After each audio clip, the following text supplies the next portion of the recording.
CBS 19 is a proud partner of the Caldwell Zoo. You probably think of lions and tigers when you go to the zoo, but did you know there are also so many more animal species, including some new hatchlings? I recently got to go behind the scenes at the zoo to learn how they get all of their ducks in a row.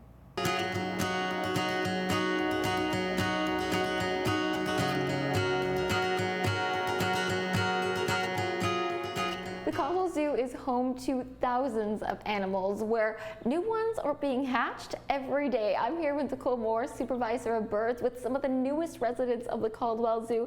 Nicole, who do we have here? So this is a little white-faced whistling duckling. We just hatched these out less than a week ago, and we have 5 here. Just getting used to the world and living their little duckling lives. Well, this little guy is so cute and he looks so soft. So right now they're covered in just like a little downy feathers. As they age, they'll grow in some adult feathers, and that'll be what helps keep them waterproof as they're in and out of the water when they're older.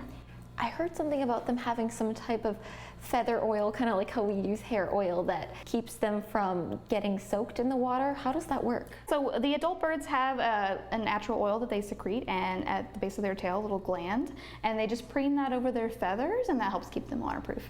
So since they are being hand-reared here in the brooding center, how do they learn all of their necessary life skills to become a full-functioning adult duck? As they get older, we offer different kinds of feeding that would be more like what we'd have out on exhibit. They have access to water very, very early, so they can start swimming around, and they just naturally know to go in the water. And then as they get into their little bigger spaces, we start offering the food in the same kind of feeding way that we feed out on exhibit, and that just helps them learn. So they get some time to adjust, but they're really quick to get right in the water. I love that they have their own little swimming lessons that they do.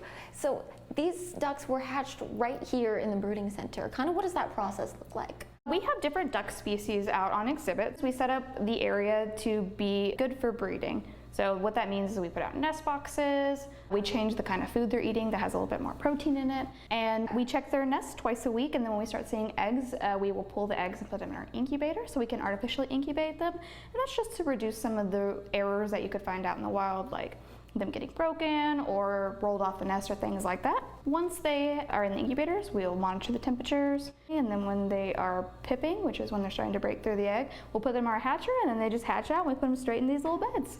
And as these guys continue to grow, what will they look like once they're adults? This species, once they get adult, have a brown back and then some like white speckling on the side, and then they have a white head. So that's that white-faced whistling ducks. Well, I'm sure they will be just as cute when they're older. They are. And I have to ask, they seem to be a big fan of the teddy bear. What's the deal with that? This is a little space for them to brood. So normally they would brood underneath the hen duck. So this little space provides heat, and then they sit on this little teddy bear or around, and they kind of tuck in, and that's just kind of a little brooding area for them.